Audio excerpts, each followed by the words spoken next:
Semena-mena terhadap Palestina, ternyata tentara Israel tak jarang dipecundangi TNI.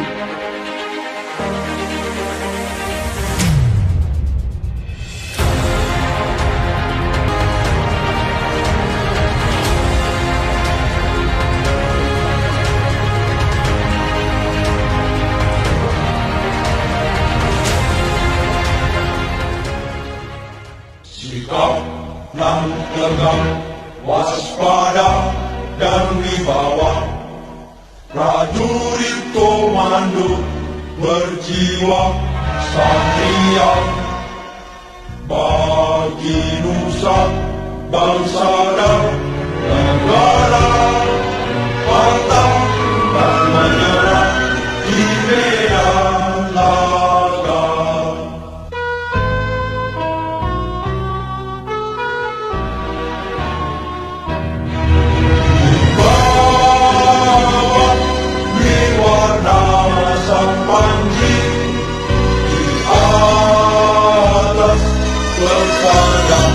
Negeri kami, demi Tuhan kami ini berjanji, rela binasa membela Ku Pertiwi.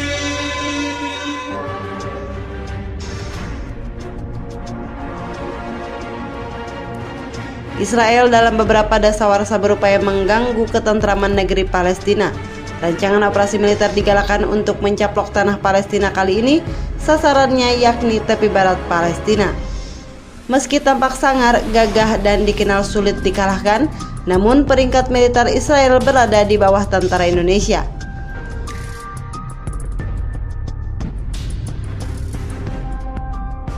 Melansir Global Firepower, kekuatan militer Indonesia saat ini berada di peringkat ke-16 dunia.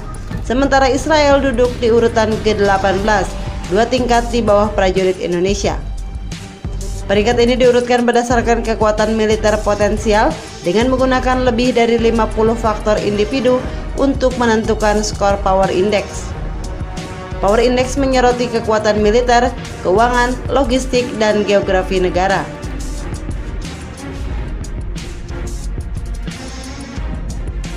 Israel sendiri selama ini selalu kalah dari Indonesia dalam hal peringkat kekuatan militer dunia.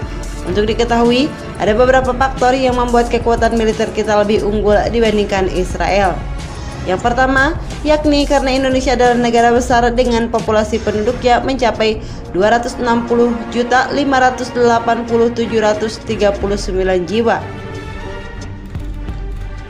Sementara Israel hanya negara kecil dengan jumlah penduduk sebanyak 8.299.706 jiwa. Dalam situasi genting, negara dengan populasi besar akan mendapat keuntungan sebab kekuatan militernya bertambah seiring bermunculan militer sukarelawan. Hal ini membuat militer Israel tak mampu menandingi kekuatan Indonesia.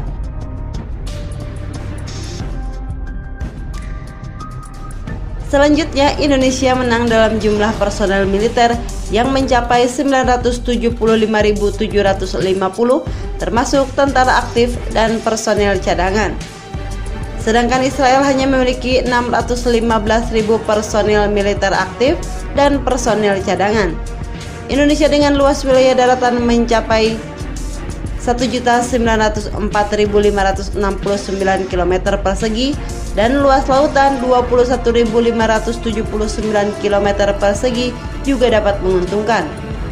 Wilayah yang sangat luas membuat pasukan musuh kesulitan meluncurkan serangan secara bersama-sama di semua titik perbatasan. Berbeda dengan Nusantara, Israel yang luas daratannya hanya 20.770 km persegi tanpa wilayah laut akan lebih mudah dikepung dalam peperangan.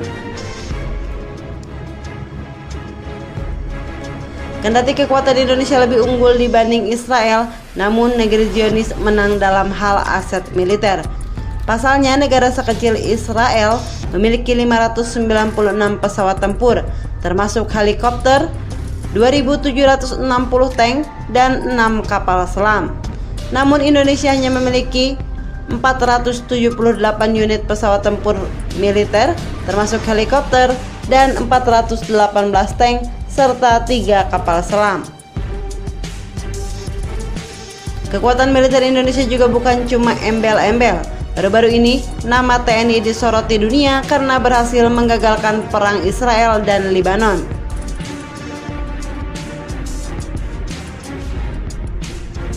Prajurit TNI yang tergabung dalam kontingen Garuda 23N bahkan tidak perlu mengangkat senjata. Secara cerdik, prajurit TNI memukul mundur tank Merkava Israel yang menerobos perbatasan Lebanon saat latihan militer. Di saat tank Merkava mengarahkan moncongnya dan pasukan Lebanon berusaha menghalau perbatasan, seorang prajurit TNI dengan tenangnya mengibarkan bendera PBB. Mereka dengan sengaja menggantungkan senjata di belakang, tanda peringatan perdamaian.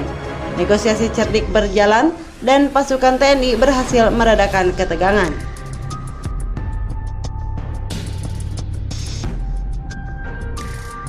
Bukan kali itu saja, pasukan Indonesia juga pernah secara heroik membebaskan bocah Lebanon usia 15 tahun yang ditahan tentara Zionis Israel. Kisah itu disampaikan dalam buku Kopassus untuk Indonesia, dilansir sosok.id. Saat itu, personel Anifil dari Indonesia Batalion bernama Mayor Yuda Erlangga dari Kopassus yang tergabung dalam kontingen Garuda 23A. Saat itu, personil UNIFIL dari Indonesia Batalion bernama Mayor Yuda Erlangga dari Kopassus yang tergabung dalam kontingen Garuda 13A. Mayor Yuda dalam tugasnya pernah melakukan diplomasi dengan militer Israel yang menangkap bocah 15 tahun. Bocah itu ditangkap karena melempari batu di perbatasan Israel. Singkat cerita, sebagai pasukan perdamaian, Mayor Yuda dan rekannya melakukan dialog selama 4 jam sampai tentara Israel setuju untuk membebaskan bocah iseng tersebut. Kendati selama negosiasi tentara Israel selalu menodongkan senjata, namun pasukan Garuda tak gentar dan berhasil menyelamatkan anak tersebut tanpa pertumpahan darah.